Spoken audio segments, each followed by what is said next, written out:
Welcome, welcome, welcome. YouTube, what is going on? It's your boy Dieseltv. Welcome to the live, Sunday Live. We are in the building. Appreciate everybody being here. First of all, let's start before we get into anything. Let's start. Moment of silence for all the fallen officers this past few weeks. We weren't able to get on last Sunday, but we are here now. So let's give a moment of silence for these the officers that have passed.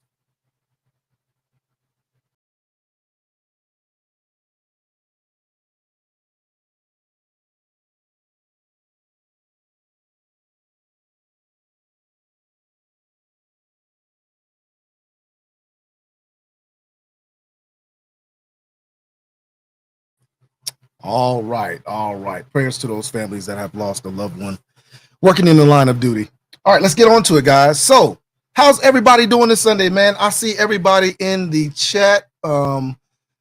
Let's see who we got. Double Brewski, what's going on? Native Girl, my girl. How you doing, Native Girl? Joe Morgan, Calvin Carbon, Security 29. Man, where have you been?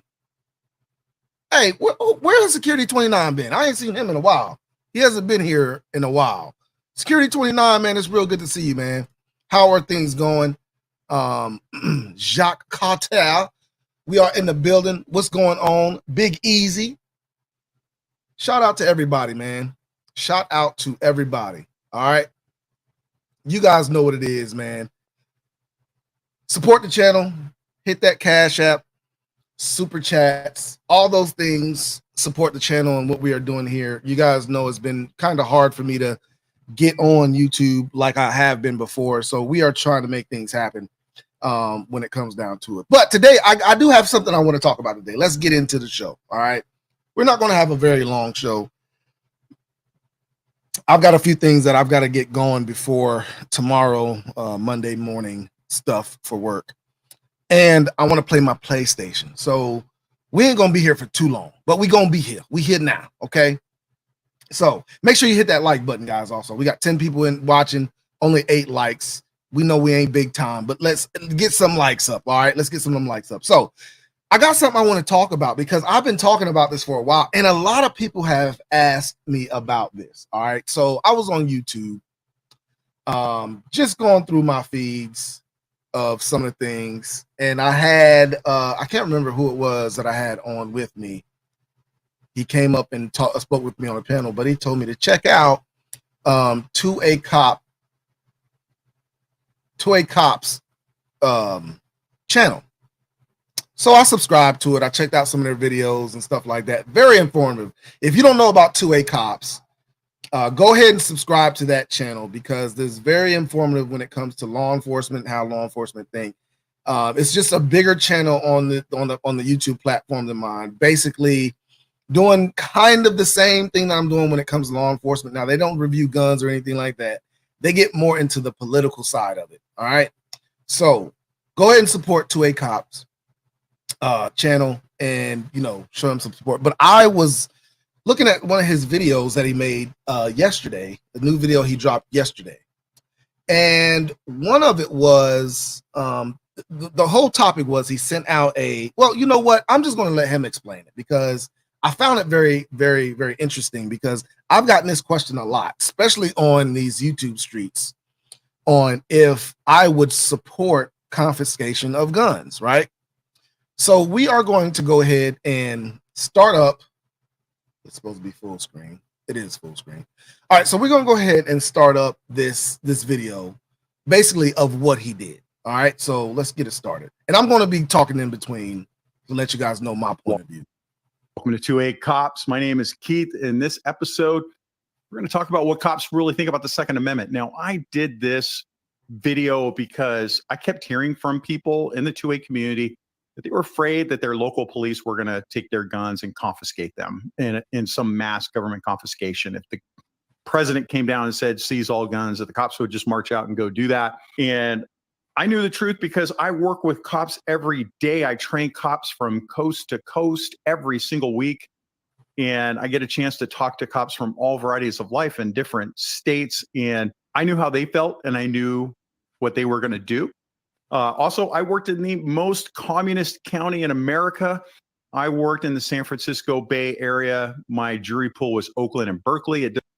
Now, the fact that he works in San Francisco and he's making these videos was kind of surprising. When I found that out, that was kind of surprising to me. Now, but what he said was very true, because I work with a lot of cops. I talk to a lot of cops. I have a lot of people ask me this question. If the president was to pass this, would we enforce it? Especially after I became the chief. So after I became the chief, I would always get this question about if I'm going to go ahead and confiscate guns. And my answer has always been no. I would never support a confiscation of guns. But this video shows basically how actual cops think about this situation. It doesn't get much more communist and socialist than that. And I know that in my very liberal area, the cops were actually very conservative and had no plans on partaking in any mass government confiscation. So we're going to do future videos and some other things about why a cop might take your gun, what mass gun confiscation would actually look like by looking at like the real numbers of how many cops we have and all that kind of stuff. Before we get going and we start breaking down what cops said, hit that like button, hit subscribe, hit follow. 75% of the people that watch our videos, they'll watch it all the time, but they don't follow us. We need you to do that because it helps us get our word out. Now, I will say this is true. I got a lot of people that subscribe to me, but I have a heck of a lot of people that watch my videos and they have never subscribed, and they watch and watch and watch and don't subscribe. And it really does hurt your channel a little bit. So you guys go ahead and like. It lets subscribe. YouTube know that what we have to say, other people want to hear it as well. So every like, comment, and follow helps us out. All right, let's break down the numbers, my friends. Well, let me talk about the structure of this. What I did was there was a group of cops. This group, I love different parts. State troop, all beverage control. They don't do firearms. I'm not like ATF. Seems like ATF only does firearms, and they're not working on the other things. There were federal agents, there were police officers, there were deputy sheriffs, there were state troopers, there were alcohol beverage control agents, which is a state alcohol beverage control. They don't do firearms. I'm not like ATF.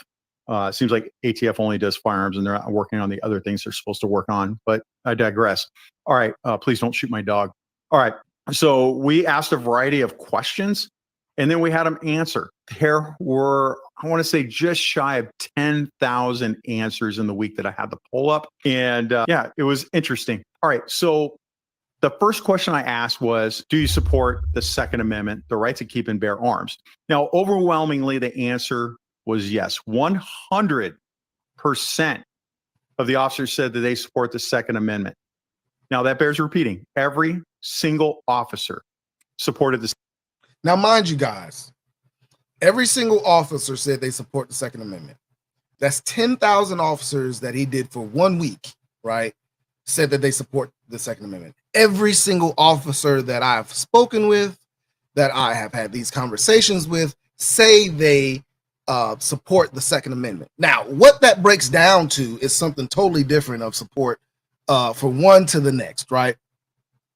So when we're talking about this, you have to understand that support of the Second Amendment does not always mean just total support of, just totally letting go and having people do whatever they want. And he'll explain it more in the video. But the Second Amendment is supported by a lot of law enforcement. I have yet to find one that isn't. Now, there are debates that I do have with law enforcement when it comes to how much support do you support the Second Amendment, right?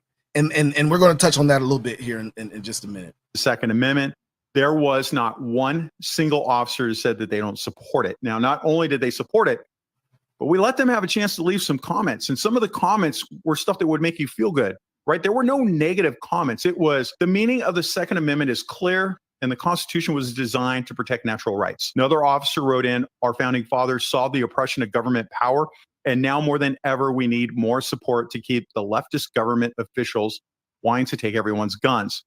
Another officer wrote in, I believe every law-abiding citizen should be able to carry a firearm to be able to come to my defense if I need it. I love that one. Now, see, this one, that's my favorite comment out of there, because I have said from day one that I would rather have more law-abiding citizens armed than not, just in case I need help. And the reason why this touches home or touches base with me, because working at a sheriff's department, which was easily one of the biggest sheriff's departments in the state, your backup would sometimes your backup would be 45 minutes away. And knowing that your backup is 45 minutes away, that's the closest backup you have, was kind of, was kind of a little rattling to me. I was out there. It was the first job I ever had as law enforcement. My backup was 45 minutes away, and I got to go answer a call for domestic violence or something like that. That just doesn't make you feel too comfortable. So I like the fact that a law-abiding citizen could come to my aid if I asked, or if they see that I needed help, they could come to my aid. And that's why I like this comment so much, because we need more of that. Another one that I want to point out that was really cool was, you swear that to defend it, you should support it. Now, I can list more, but they are all, like, I just cherry picked some ones, but they were all similar to this. 100% yes. All right. So do you think there needs to be more gun control legislation? Okay. Let me answer this before he goes on, because I already know what he's going to answer. But I know you guys want to know, I'm pretty sure you guys are wanting to know my answer to this. And my answer to this is no. I don't think there needs to be any more gun legislation. There has already been way too much gun legislation. It has opened up so many cans of worms when it comes down to it. It gets thicker and thicker. And I just think the gun legislation just needs to stop, right? I think ultimately what we need to do is find ways to punish people more for, laws or violating any kind of gun laws or stuff like that. But when it comes down to just legislation, I don't think we need to have any more of that. All right. Now, 86% of the officers responded that there does not need to be any more gun control legislation. Now, we don't want more because the legislation being put out is contrary to the Constitution. It doesn't really help the public. Now, a great example is California's requirement to pass a background check and to buy ammunition. Now, officers know that this isn't keeping the community safe. The crime statistics show it. Now, additionally, 1 out of 4 people are failing the background check, including police officers. Now, that is ridiculous. But I've heard that a long time ago. About how these background checks could they get kind of invasive, and one of my main complaints about North Carolina before we passed our new law is that you had to go through a sheriff's department to get a permit to purchase, is what they called it, a permit to purchase a firearm. You had to go to your local sheriff's department, whatever county you lived in, go down there, file for the permit to purchase, and that sheriff's department would determine if you could purchase a gun or get that permit or not. The problem I saw with that is, depending on what county you lived in, it was a liberal, left county, or right-wing county, it would depend on if you could get a permit or not, because they were not giving permits for charges. They were telling people you can't get a permit based on a charge you might have gotten, right? And the charge might have been a simple possession of marijuana that was either found not guilty or thrown out. And they still weren't giving permits based on that. I feel like that is a violation, especially if it's not a conviction, right? I could see where they would be coming from if it was actual conviction, but just based on a charge, I don't think that is right for them to say, no, you can't own a weapon because you've been charged. When we know, and I'm not gonna sugarcoat anything, we know there are some cops out there that do some frivolous, wrong stuff. They just trump up charges, and it could get somebody in a position to where they might get a charge, but it might be thrown out. I've seen it myself, where cops have said, I'm going to charge them. I know they're going to throw it out, but I'm going to go ahead and charge them anyway. I'm going to get as many charges on this person as I can. And some of the charges don't even fit the general statute. So that's why I feel like this right here, when it came to North Carolina, now North Carolina's not like that anymore. We've changed that permit situation to where you can just go and get a gun now, fill out your ATF, and ATF form and get your gun. You don't have to go through a background check through the sheriff's department, but so that's a good thing. But when it was going on, that's what I had a problem So with. why are they failing? Because the system's broken and it's keeping law-abiding citizens from purchasing ammo. Now, this is just a backdoor way of subverting your rights. Now, let's talk about the other 14%. Now, 8% of officers said that there does need to be more legislation, with an additional 5% saying they're neutral on the subject. Now, before everyone freaks out that the cops are going to go seize your guns, let's think about it a little bit more. If there's 100 police officers ordered to seize guns under a new gun control measure, 86 of them are going to disagree with it. Only 8 of them are going to agree with it. So how far do you think those 8 people are really going to go if 86 are against it? Now, peer pressure is a real thing, especially in a law enforcement agency. Yeah, he is totally right.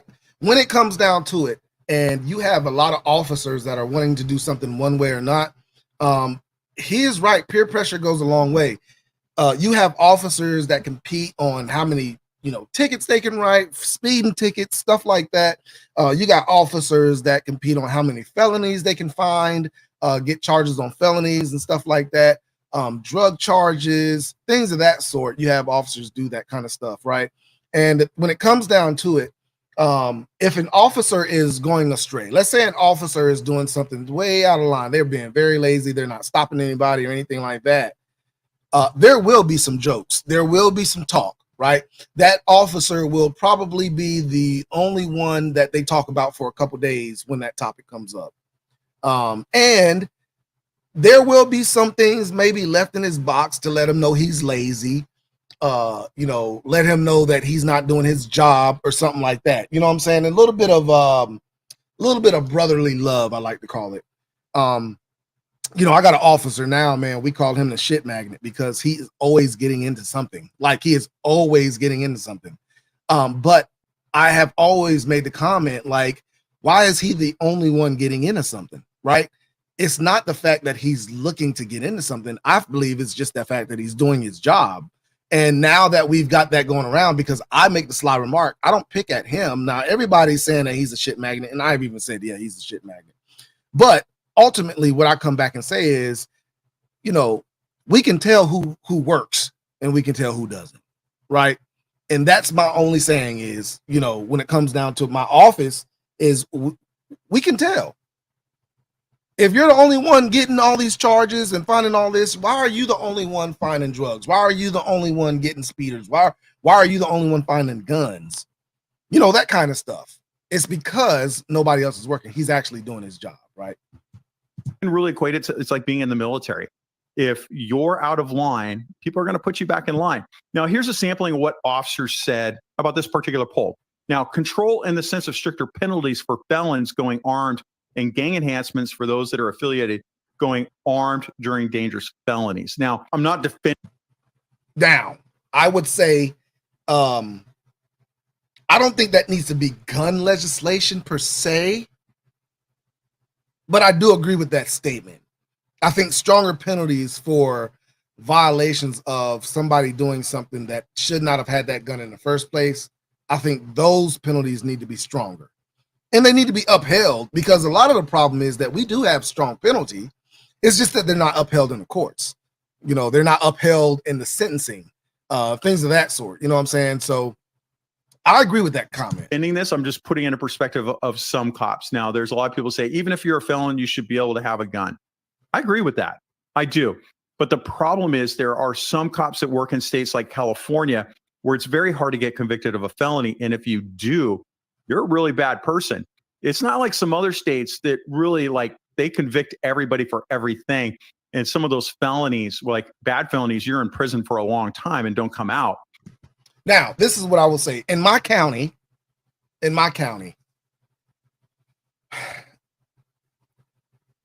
is hard. It is hard to get convictions.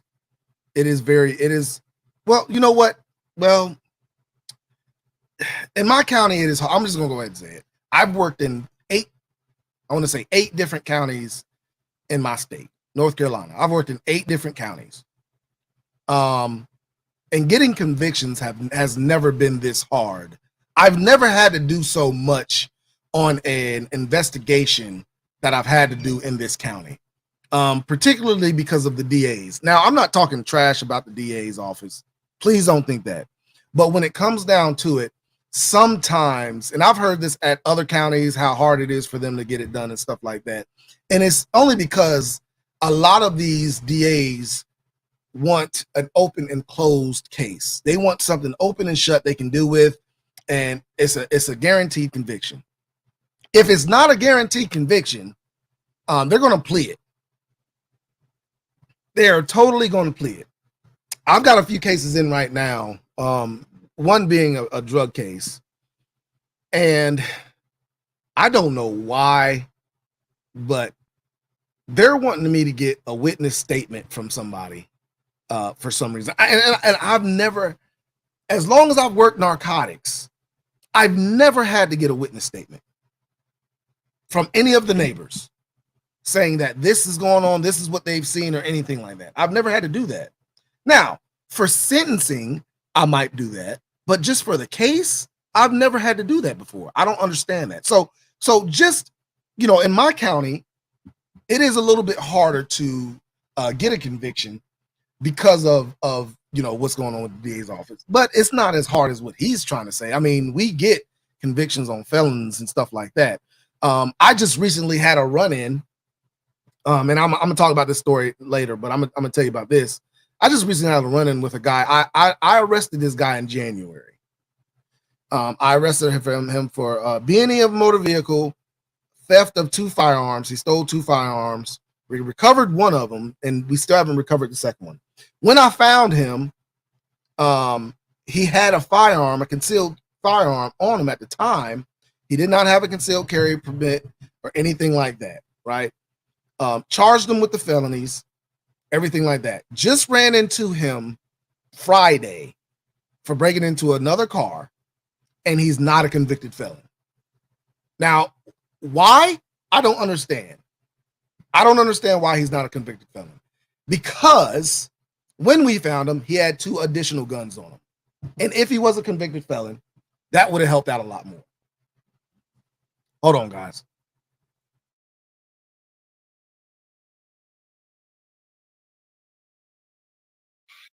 There's felonies for like theft that you come out fairly quickly.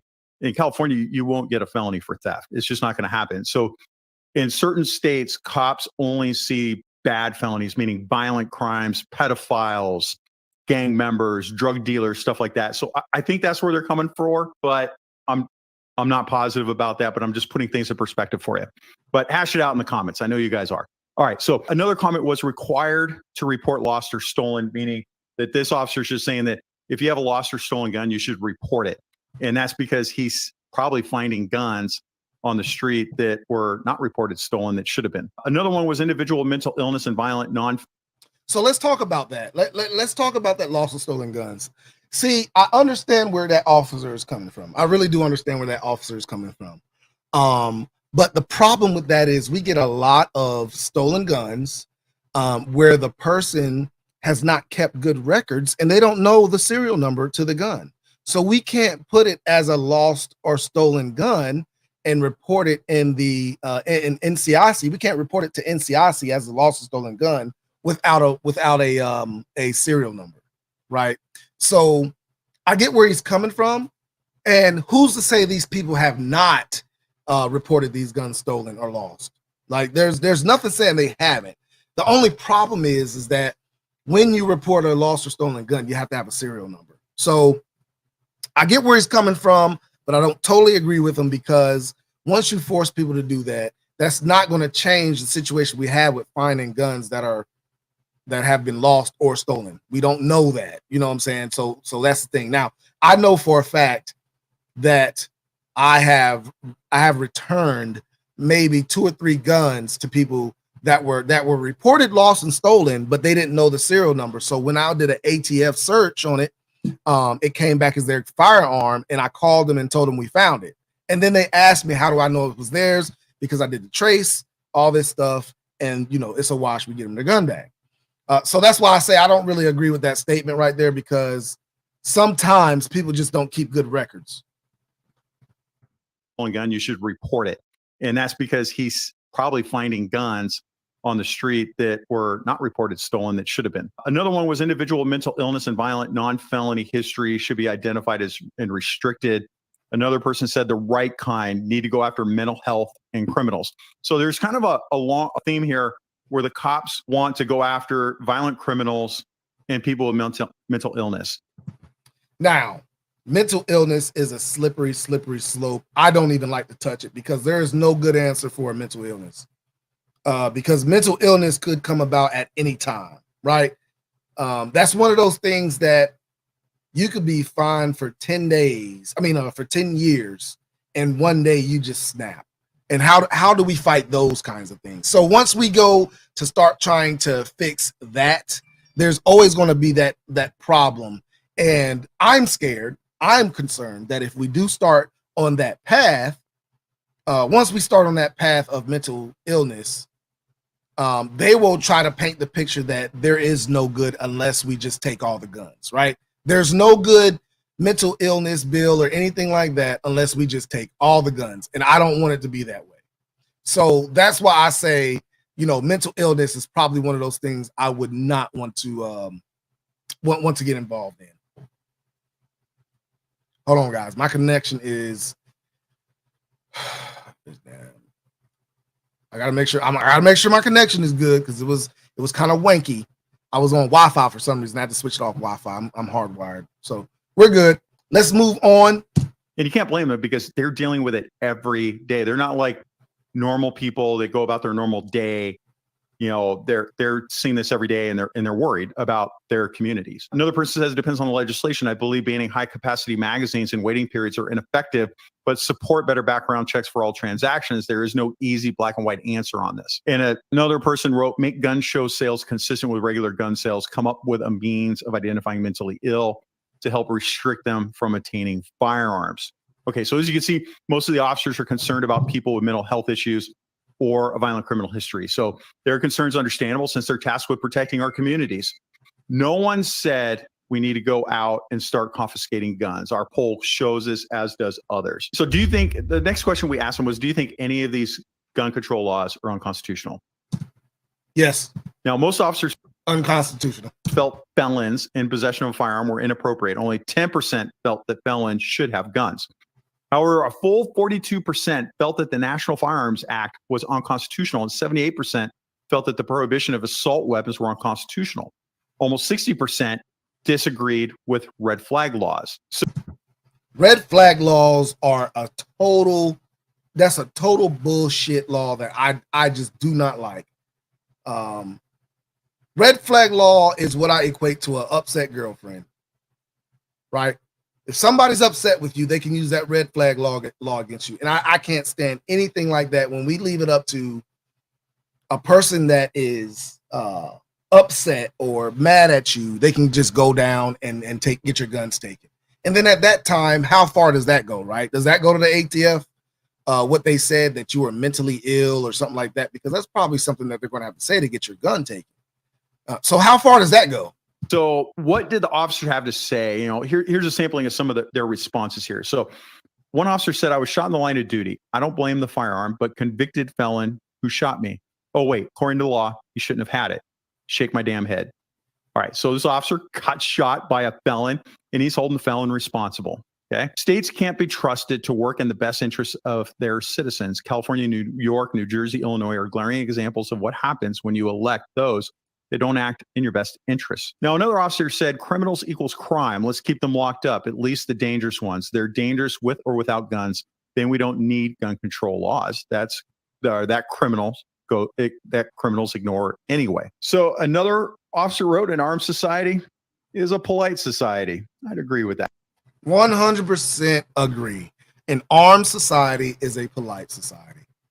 I've heard people say, you guys don't have those problems because everybody got a gun and people scared you might run up on them. Yeah, but that's what I want them to think. I want them to think that. That's exactly what I want people to think when they run up on me, that I may have a gun. There's one thing I took from this show.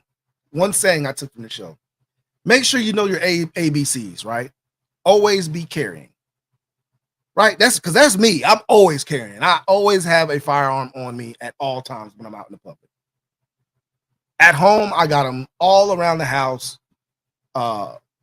just in case. So I know my ABCs very well. How well do you know your ABCs? That. All right. So really their main issue is they don't want felons to have guns. Again, I know a lot of you feel that felons should have guns.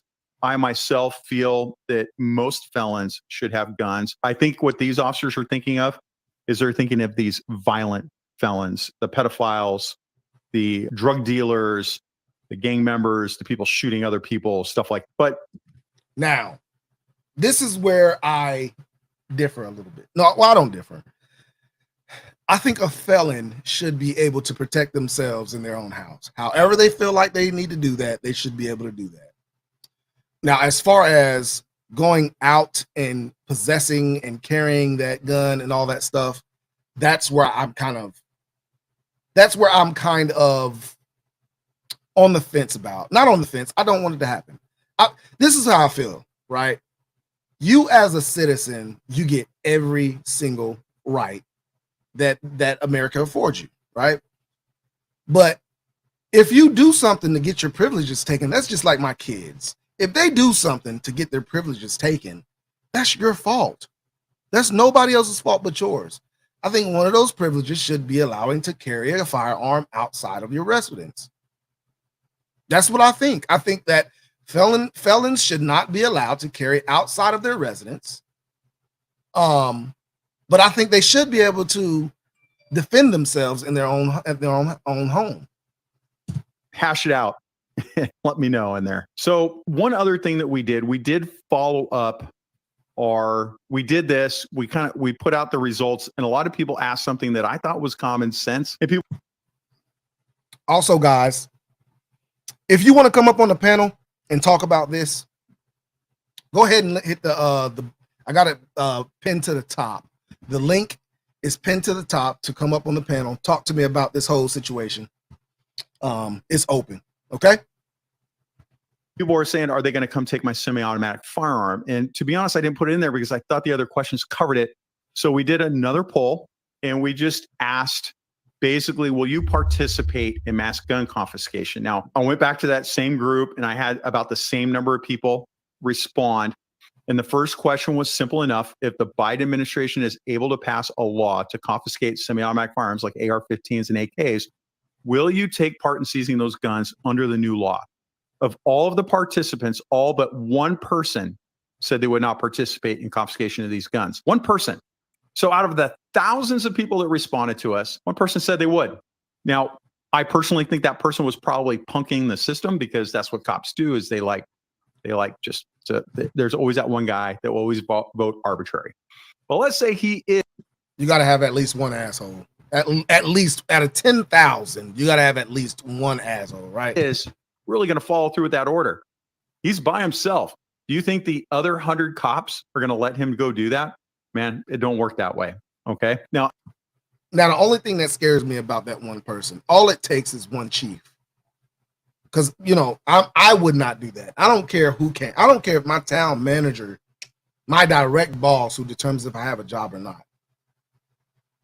If my town manager came to me and said, hey, I heard that the president has done this.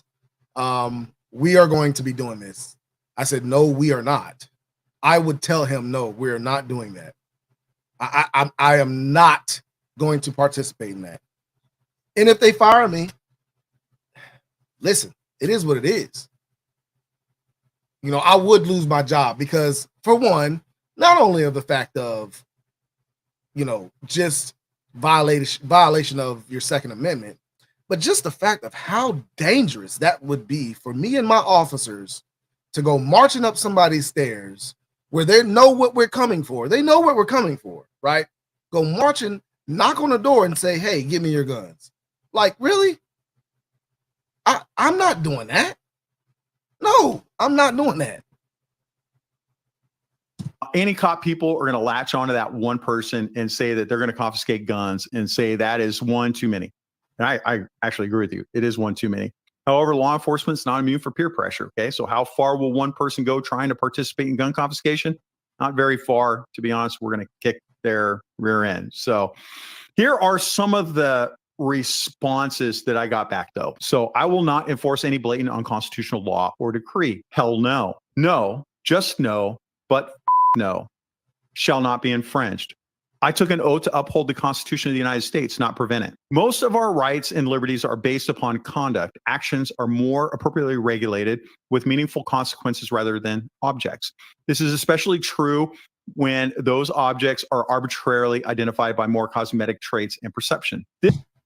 Look, when I saw this video, when I was watching this video and I saw that response, I could just picture this is a police officer that's got an arsenal of guns.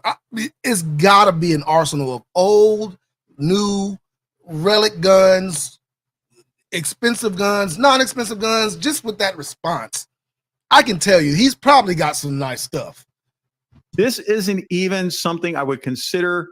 It is the antithesis of the very oath I took. As that would be a federal law, I would not enforce it. If it became state law, I would see it as unconstitutional and also not enforce it. So because the Second Amendment was written so that citizens have the same access to small arms that the government has, I carry an AR-15 on duty and protect my home with one.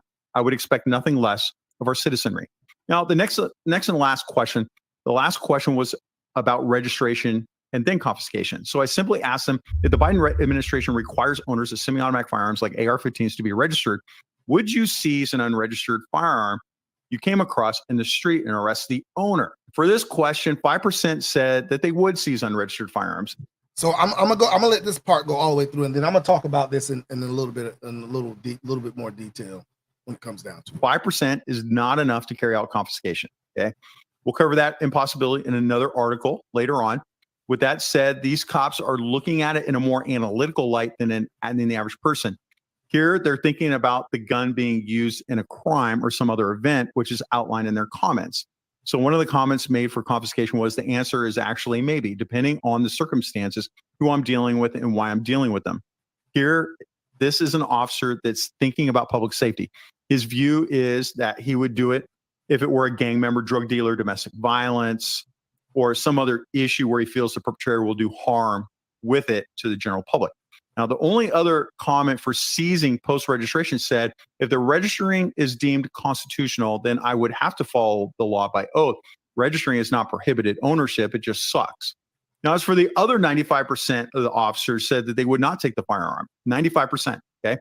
Here's a sampling of their thoughts. Same as above. If our policy states you shall, then I will have to find another line of work. And to be honest, we don't want this guy to quit, because if he quits, then somebody's going to take his place that will do it. And we have to remember that. I support the right to keep and bear arms. I also support a personal right to defense of oneself and others. The government can't and won't protect everybody. I'd give them a warning to register like I do with unregistered autos. Good for you, officer. Truthfully, it would depend. If the firearm was already being used in a legitimate crime against a person, then I'd already be seizing the weapon and suspect. Absent that, how would I even know? I'm not going to look into the registration status of a weapon and its owner otherwise. Another person said, a well-regulated militia being necessary for the security of a free state, the right to keep and bear arms shall not be infringed. I think we've all heard that somewhere. I will only seize firearms reported to be stolen or if the subject possessing the firearm has been disqualified from doing so through due process. Aside from registry being unconstitutional, there's no way our dumb government could effectively establish and run one. They can't even incarcerate people for the current laws on the books. The goal of a registry is to make ownership so frivolous, citizens won't own guns legally. No. If you don't have to show ID to vote, you don't need to register your firearms. All right. So when it comes down to this whole situation, I understand the question. I just don't understand some of the answers, because when it comes down to it, how would I know? And one of the comments said this, how would I know the firearm is unregistered unless I am looking into an investigation or something like that? I've pulled over a bunch of cars in my career, and a bunch of cars have had guns in them, right? And if they are legally, carrying that gun, they do everything they're supposed to do by North Carolina law as far as letting me know it's there and all that stuff, concealed or not concealed. The last vehicle I pulled over, the guy I could see him while he was driving take the gun out. I don't know if it was in the middle console or just sitting beside the seat, but I could see him reach beside himself, take the gun out, take the magazine out, unload it, and put it on the dashboard, and then he pulled over. Right?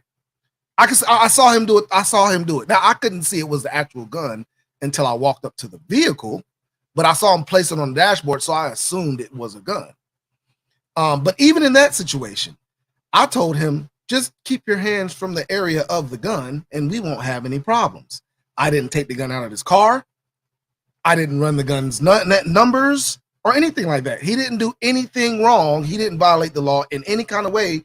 Only thing he did was he was speeding, right? So in this situation, I wouldn't know if a gun was unregistered unless I had a reason to run the numbers on the gun for the registration. I think it's a violation of somebody's rights. If you just see a gun and you say, give me your gun so I can run the numbers on it, I think that's a total violation of a person's privacy and rights.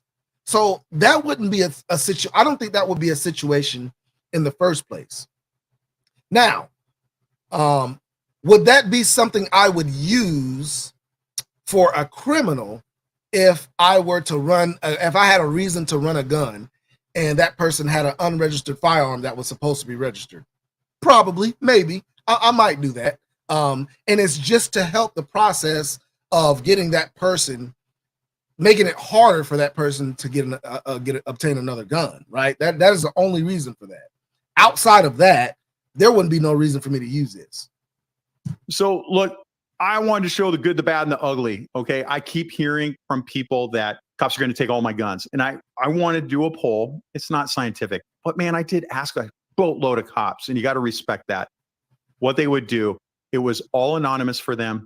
We know that they were cops, and they worked all over the country, and they worked urban and rural, federal. They represented us as a profession. And you got to respect that people were able to tell the truth. And I know in the comments there are going to be people that are going to say, well, that 5% is going to, whatever, you got to kick somebody's ass at that 5%. You think we're not doing that already? You can't watch what the news says and take that as holy gospel, because the news is not on anybody's side. They're actually against America. But I wanted to show it to you, the good, the bad, the ugly, let you see it. Hash it out in the comments. Don't forget, hit like, hit subscribe, hit follow. Let us know. Give us some love, man.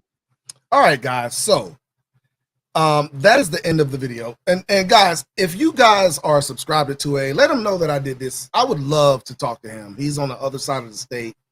And it doesn't even have to be a YouTube thing. I just like to talk to cops from different areas to see, how things are going when it comes to law enforcement, what kind of things what kind of issues they are having, what they're running into and things of that sort, because eventually it starts, usually a lot of the times it starts in one area and then it makes its way to another area, right? All the issues that they've had on the West Coast, we're having now. All the issues that we had on the East Coast, they're having on the West Coast. So it all goes back and forth. We all have the same kind of issues, but there are different ways of looking at it and seeing it, right? So if you guys are subscribed to him, send him a message or something. Let him know that, I'm a subscriber. I'm a little guy in this world. I'm a subscriber, but I would like to have a conversation with him. All right. So we're going to move on from that, man. What you guys think, man? Do you think that you have any cops out there that would confiscate some firearms? I don't think I've ever met an officer that was just totally anti-gun. Now, I have met some officers that don't carry off duty. They don't even carry their gun into the house. They take their gun off, they put it in the car, they unload it, put it in the car, and that's the only time they carry their gun is when they're on duty, right? And that was just, man, that was just a whole new concept to me. I just could never understand that when I first heard that. Another thing is when I went to the West Coast, I visited LA. Those officers there, they don't take their cars home. They have no take-home cars. None of the cars are taken home. None of the marked units. Now, if the person drives an unmarked unit, yes, they take it home. But none of the marked units are taken home. And I understand why now, because somebody's explained it to me. The reason why is because they don't want gang members and everything like that to know where they live and those kind of things. And I kind of understand that. I get that. But that was a new concept for me. So I've never worked for a police department where you had showers, lockers, things of that sort that you see on TV. Like, I thought that what it was going to be when I first got into law enforcement, when I was a kid wanting to be a cop, and I used to see all these things, even, you know what, even before I became a cop, I went ahead and made sure I had my duffel bag that I wanted when I was going through BLET. So I had all my stuff, I could carry all my stuff to work and, get dressed at work and, have everything there, and then, be able to transport what I needed back and forth. Lo and behold, come out, they gave me a car to take home, so I didn't need that duffel bag, So I used the duffel bag for something different. I kept the duffel bag in my passenger seat and I had all the stuff I needed in there. But when it comes down to it, man, law enforcement is different throughout the whole United States. And I love to talk to different officers. I don't know if this is what I was talking about now. I'm just talking right now. But I love to talk to different officers to see how they do things, man. Especially with me being a chief, because there are a lot of things that I know I could do better as a supervisor. There are a lot of things that I want to implement. I just don't know how to do it, so that's why I would like to do that.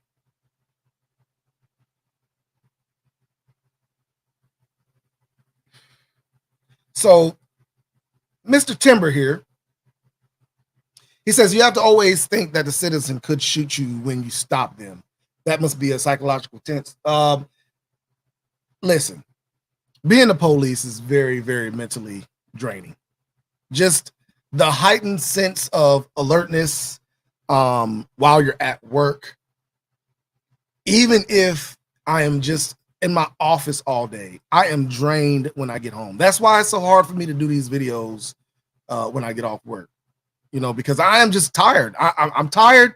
I got all this stuff I got to worry about. I'm concerned about the officers that are on the road answering these calls.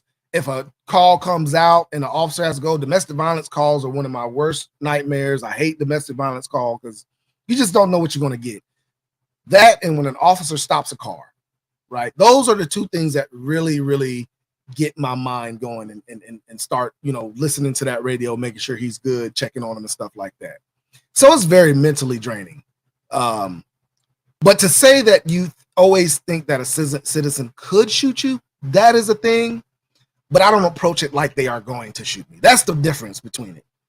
You can't approach it like they are going to shoot you. You just have to keep in your mind, trying to stop them from doing anything or any movements that they could get you in that position to where they have the upper hand, right? They've already got the upper hand as it is. I've always said this from day one. Being on undercover narcotics is one of the safest jobs you can have in law enforcement. Undercover narcotics is the safest job you can have in law enforcement.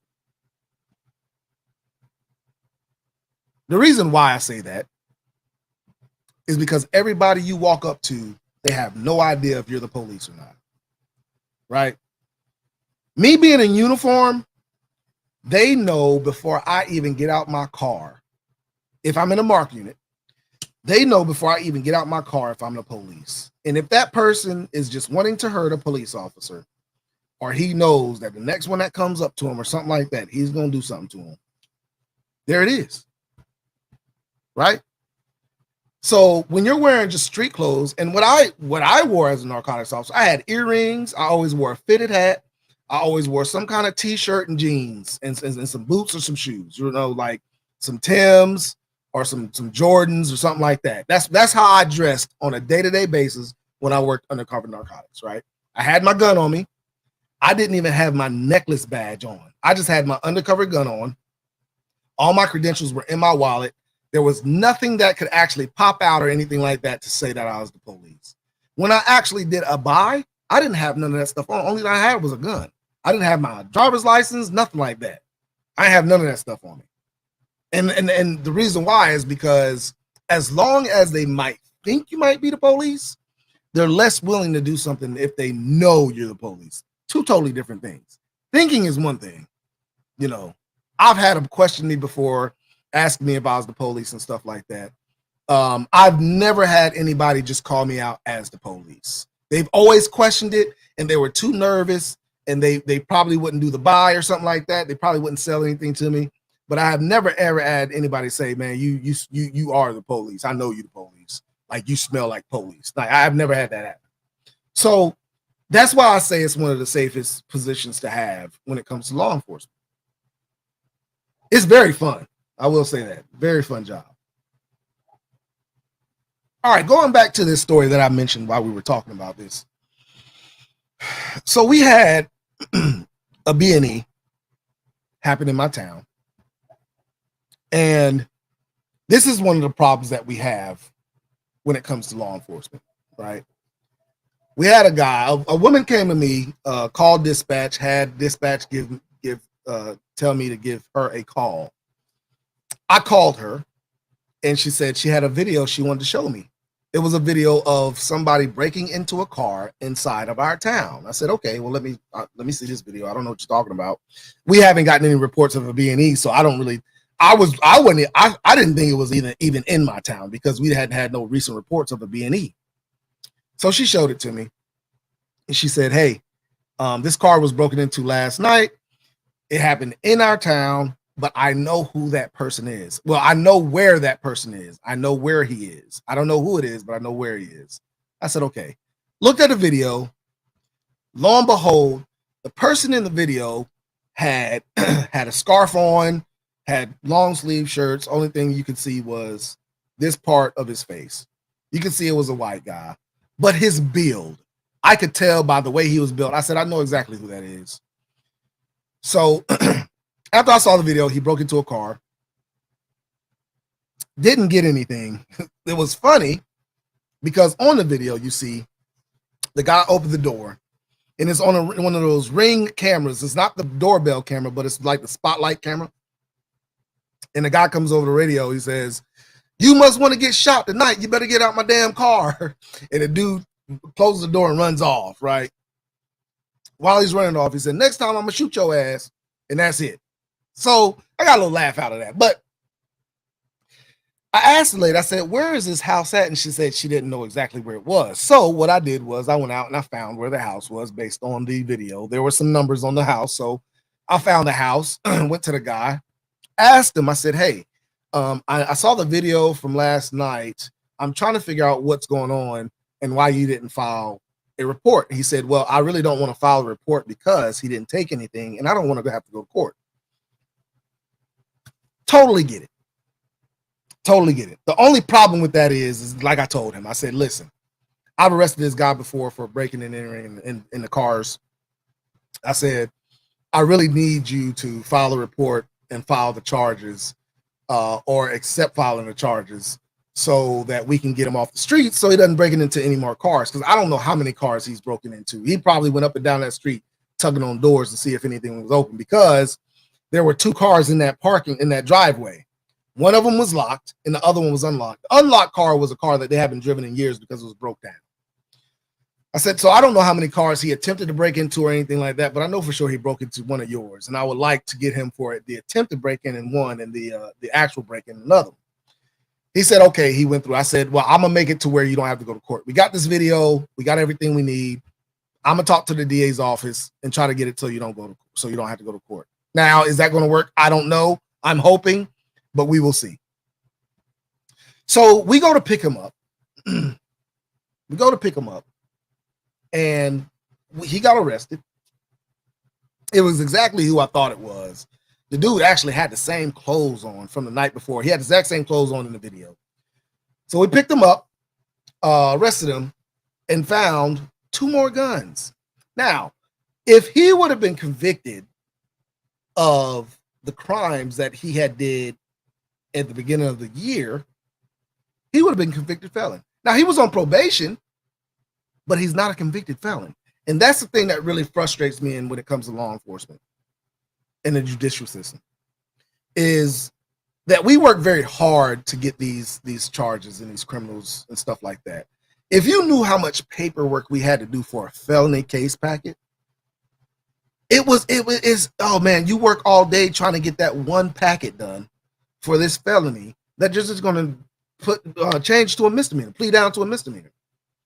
And that is one of the most frustrating things when it comes down to this job, is that you'll have a guy that you know is not good for the community, and he'll be right back around, walking around doing the same thing he was doing before because it was a slap on the wrist. That's it. So I mean, it's one of those things, and I don't even know what his juvenile. He's a young guy. I don't know what his juvenile record looks like, but I feel like if he would have been dealt with as a juvenile, if he has a juvenile record, he wouldn't know that this judicial system is the way it is.